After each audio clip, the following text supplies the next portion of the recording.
Olá, pessoal do sexto ano.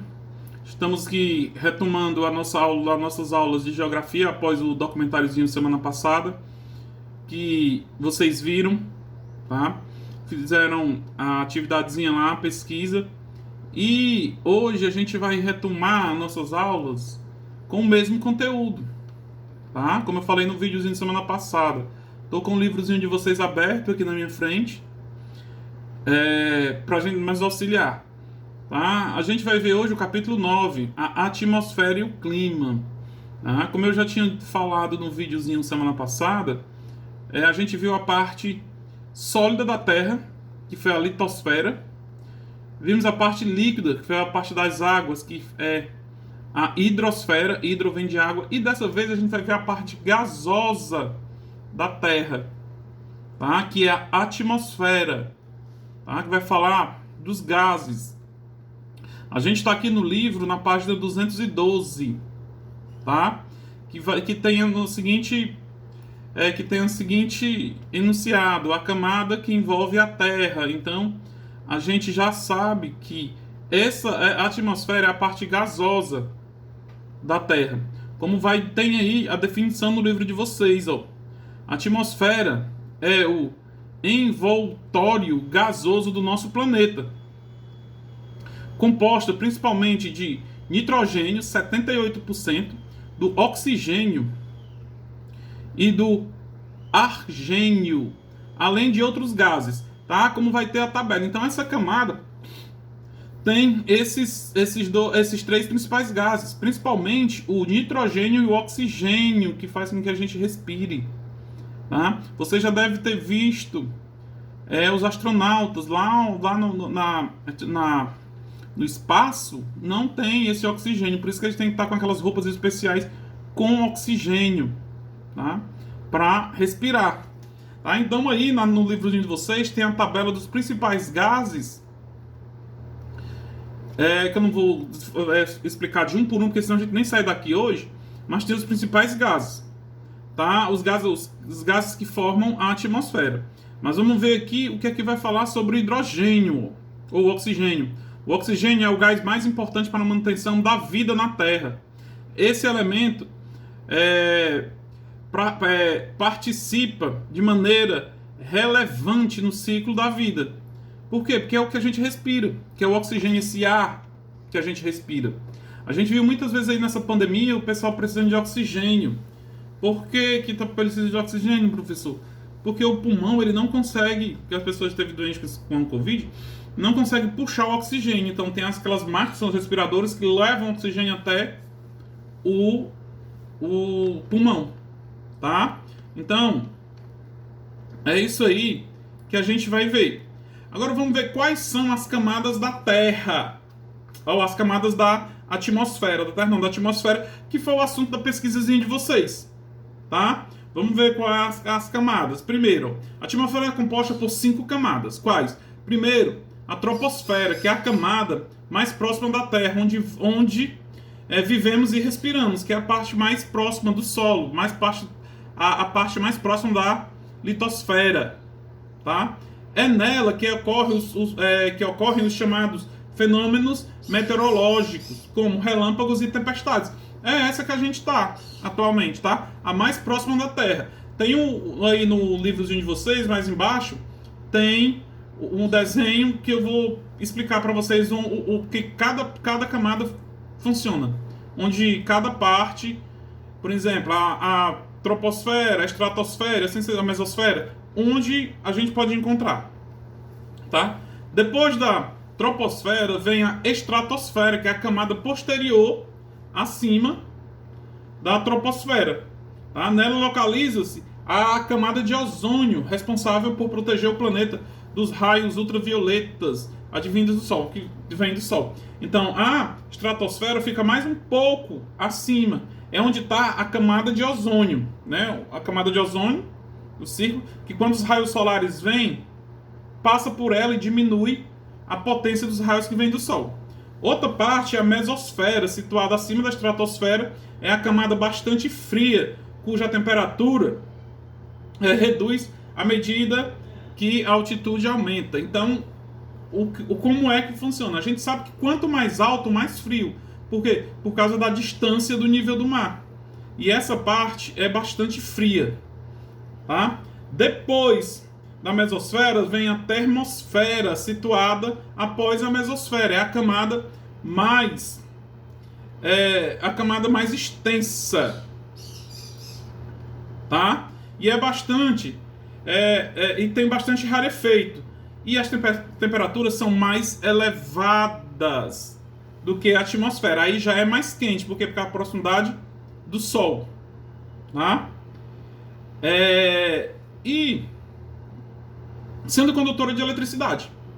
Tá? Vamos lá. E a última camada, a exosfera, é a camada mais distante da Terra e mais próxima do espaço sideral. Tá? Então essas são as camadas da Terra, mas creio eu que vocês já fizeram uma pesquisazinha, já estão bem familiarizados com elas. Tá? Agora vamos ver no desenho da página, peguei na página 214, vamos ver o desenho, aí você vê ó, todas as partes. Exosfera, que é onde ficam os satélites, tá? A termosfera, onde está esse o ônibus espacial, a mesosfera, a estratosfera e a troposfera, que é a parte mais próxima da Terra, tá? Mais próxima aqui do solo da gente. Agora vamos ver a diferença de clima e tempo. Presta atenção. O clima é o estado que a atmosfera está no momento. Tá? Por exemplo, o dia hoje está nublado, o dia está frio. Então isso é o tempo. Tá? O tempo ele pode variar. Hoje está quente, amanhã está frio. Então isso é o tempo. Previsão do tempo. Vai chover amanhã, então quando chove o dia está um pouco mais frio. Então o tempo ele é flexível. Hoje pode estar frio, amanhã pode estar quente. Tá? Ele varia de um dia para o outro. Já o clima não varia. O clima é um só. Por exemplo, qual o clima do Nordeste? O clima seco. Ponto. Né? Por exemplo, vamos pegar o clima tropical. Clima seco, tropical. Tá? Não varia. Professor, mas se estiver chovendo, o clima é o mesmo. O que está diferente é o tempo. Tá? Então essa é a diferença de clima e tempo. O tempo ele pode variar. Você vê muitas vezes as pessoas dizem, o clima hoje está nublado. Ou o tempo hoje está nublado, o tempo está frio. Tá? Mesmo nas regiões de clima quente, mas o tempo esfria, o tempo muda. Tá? Já o clima não.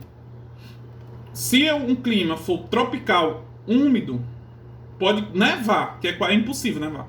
Mas o clima não muda. Tá? O clima não varia. Só tem, por exemplo, lá no sul, o clima é subtropical. Pode estar pegando fogo. O que é que está fazendo aquilo? O tempo que está quente, não o clima. O clima não muda. Tá? Então essa é a diferença de clima e o tempo, que está aí no livrozinho da página de vocês, na página 215. Tá? Tá? A história do tempo não precisa a gente falar muito. Agora vamos ver aqui, ó, os elementos climáticos fundamentais. Ó. Agora vamos ver quais são os elementos climáticos. Primeiro a gente começa com a temperatura. Professor, a gente pode tirar a temperatura do corpo? Pode, com termômetro. Você vê se você está com febre ou não. Então a temperatura do corpo que está alta. Então a gente também vai ter a temperatura da Terra.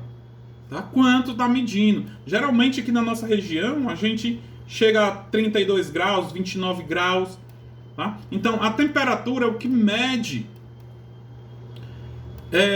a quantidade de calor naquele local.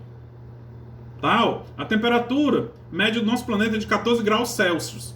Tá? Como é gerada e medida essa temperatura? Vamos lá. A temperatura é medida, para medir a temperatura usa-se um aparelhozinho. Qual? O termômetro, que todos vocês já conhecem. Tá? A temperatura ela pode ser medida por meio de escalas. Quais são essas escalas? A escala Fahrenheit, a Kelvin e a Celsius. É a que a gente usa no Brasil. tá? Aqui a gente usa graus Celsius, mas nos Estados Unidos é o Fahrenheit, né? E tem os locais que é o grau, é o Kelvin, tá? Então esses são os 3 tipos de temperatura que pode ser utilizada no mundo. Como eu já falei para vocês, a gente usa graus Celsius aqui no planeta, no nosso país. Então, a temperatura é o primeiro elemento climático. Tá? Aí vem o outro. Precipitações atmosféricas. Pessoal, precipitações nada mais é do que a chuva. Tá? Quando fala precipitação, é a chuva, que ela pode aparecer de 3 formas. Através de chuva mesmo, água, líquido, ou pode aparecer através de chuva de granizo ou neve, tá? Tudo isso vai depender do clima ou como está o tempo no céu.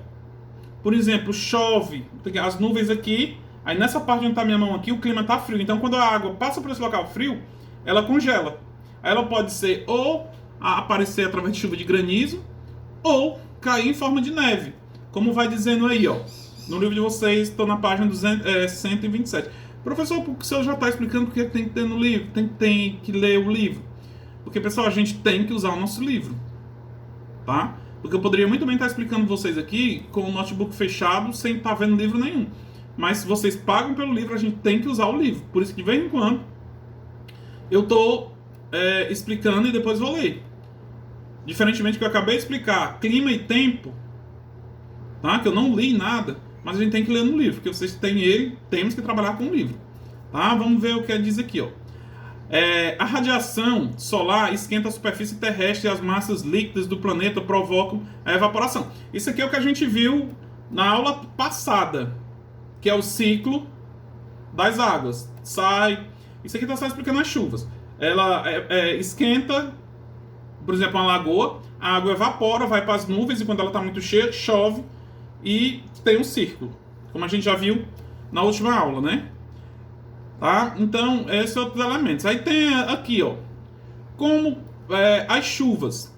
Tá? As chuvas são classificadas de 3 tipos: frontais, orográficas e convectivas. Tá? Professor, quais são esses 3 tipos de chuva? Vamos lá. As chuvas frontais ocorrem quando há um encontro de 2 massas de ar com características de temperaturas úmidas bem diferentes, tá? Pessoal, essa chuva se encontra quando vem o ar quente e o ar frio, eles se juntam. Vocês vão ver ano que vem, daqui a 2 anos, no 8º ano, as massas que vêm tanto da linha do Equador, quente, e do Polo Norte, que é frio. Então, vem uma onda de calor de um lado e outra onda de frio. E elas se juntam e provocam essas chuvas frontais. Tá? Professor, explique melhor, como por exemplo, quando você abre um congelador de geladeira, vem aquela massa de ar fria na sua cara. É como se fosse aquilo ali. Você abre o forno dos fogão, quando você abre, vem aquela massa de ar quente. Então essas 2 massas de ar, quando se encontram, provocam essas chuvas frontais. Tá? Vamos ver lá outro tipo. O outro tipo de chuva. O segundo tipo de chuva, né, orográfica ou de relevo. Nesse caso, a formação das chuvas é influenciada pelo relevo terrestre. Por exemplo, quando, ao avançar de uma massa de ar quente e úmida, barlavento, o que é que acontece? Aí já as massas de ar não vêm do polo nem da linha do Equador, vêm de baixo, tá? Elas se juntam e pegam por baixo da nuvem. E o que é que acontece? Chuva, que é esse tipo de chuva orográfica. E a última, né, que é a chuva convectiva, é determinada pela subida do ar quente, muito comum em ambientes quentes, equatoriais e tropicais, como um exemplo da nossa região. Tá? A temperatura, essa aí não encontra frio com quente. Sol quente que sobe, levando quentura para as nuvens, junto com água, e o que é que acontece? A nuvem muito cheia, vai e chove. Tá? Vamos falar de um objetozinho aqui, o pluviômetro. O que é isso, professor? O termômetro mede a temperatura, né? Então, o pluviômetro, ele mede a quantidade de chuva. É um objetozinho que está aí na página 219, tá? O pluviômetro, se vocês olharem aí, é tipo um tubozinho de ensaio, aqueles tubozinhos de laboratório, que vai medindo a quantidade de chuva que cai. Aí, a partir do momento que vai enchendo, acho que você já deve ter visto na televisão, alguma reportagem, choveu tantos milímetros em um determinado local, então é marcado pelo pluviômetro, tá? Aí vem o granizo, mas eu já expliquei para vocês o que é o granizo, né? É a chuva, quando ela congela, ela forma as bolazinhas de gelo, que é o granizo, né? O que é que tem no livro aí de vocês na página 19? Na precipitação em forma de granizo, precipitação é chuva. A água é condensada em forma de pedras irregulares de gelo. O granizo se forma em nuvens de tempestades, com corrente ascendentes de água no estado líquido para as condensações das nuvens que possuem baixa temperatura, como eu já expliquei. Quando a água chove, o gelo passa por uma massa de ar fria e congela e cai em forma de granito, tá? Aí lá vem as nuvens, a neve, que também é quase a mesma coisa do granizo, mas só que ela não chega a formar o gelo, tá? Cai em forma de neve. A neve ocorre principalmente em latitudes médias e altas, após requer uma baixa temperatura para o seu desenvolvimento. Requer uma baixa temperatura para o seu desenvolvimento. Ela é composta de cristais de gelo, ou seja, forma cristalinas de água congeladas. Então, a neve, você já sabe o que é água congelada. Professor, qual é a diferença da neve para o granizo? Porque o granizo ele é como se fosse pedras de gelo. A neve, não. Tá? A pressão atmosférica. Professor, não sei o que é pressão atmosférica. Pessoal, a pressão ela geralmente acontece muito alto ou muito baixo dentro da Terra. Tá? Como assim, professor? Não entendi. Vou ler e vou explicar. Pressão atmosférica. Há sobre nosso corpo uma pressão, pois o atmosférico tem peso. Imagine cerca de 500 quilômetros de espessura dos gases sobre o nosso corpo. Chamamos de pressão atmosférica. O que é a pressão? É mais uma vez, por isso que vamos falar dos astronautas. Por isso que eles têm que ir para o espaço com aquelas roupas, por causa da pressão atmosférica. Por que um avião não pode voar muito alto? Porque senão a pressão vai estourar os ouvidos. Tem algumas pessoas que quando vão andar de avião, estoura o ouvido. Tá? O que é isso? A pressão, que é grande demais. Por exemplo, hoje, você já deve ter ouvido falar no navio Titanic. O Titanic, onde o Titanic hoje está, não tem como chegar ser humano. Por quê? Por causa da pressão da água, que é muito grande. A pressão que exerce entre os corpos. Então, a pressão atmosférica é do mesmo jeito. Tá? As pessoas não aguentam a pressão em cima. Professor, por exemplo, se a pessoa for voar muito alto, o avião vai estourar os vidros, vai estourar as orelhas das pessoas, os olhos, tudo estoura. Por causa da pressão é muito grande. O professor explica a pressão direitinho. Digamos a panela de pressão. Vocês viram, para sair todo o ar, tem que sair bem devagarinho. Agora imagina aquele ar explodindo de uma vez. O que vai acontecer? Vai explodir a panela, vai melar tudo. E vem quando acontece alguns acidentes desses nas cozinhas. Então é a pressão que faz com que isso aconteça. Tá? É a mesma coisa. É a mesma coisa quando uma pessoa mesmo tem uma pressão alta. O coração para de funcionar porque a pressão é muito alta. Os vasos sanguíneos estouram da cabeça, pode causar derrame cerebral, né? Pode causar parada cardíaca. É a pressão do corpo. Tá? Aí tem um aparelho para medir a pressão atmosférica, que é um aparelhozinho que está na página aí do livro de vocês, página 221. Tá? Aí tem como se chama esse aparelho para medir a pressão. O nome desse aparelho é barômetro, tá? Que tá aí que ele é utilizado para medir a pressão atmosférica. Pessoal, a gente fica por aqui. Próxima aula a gente conclui. Qualquer dúvida, me perguntem no WhatsApp, tá bom? Abraço.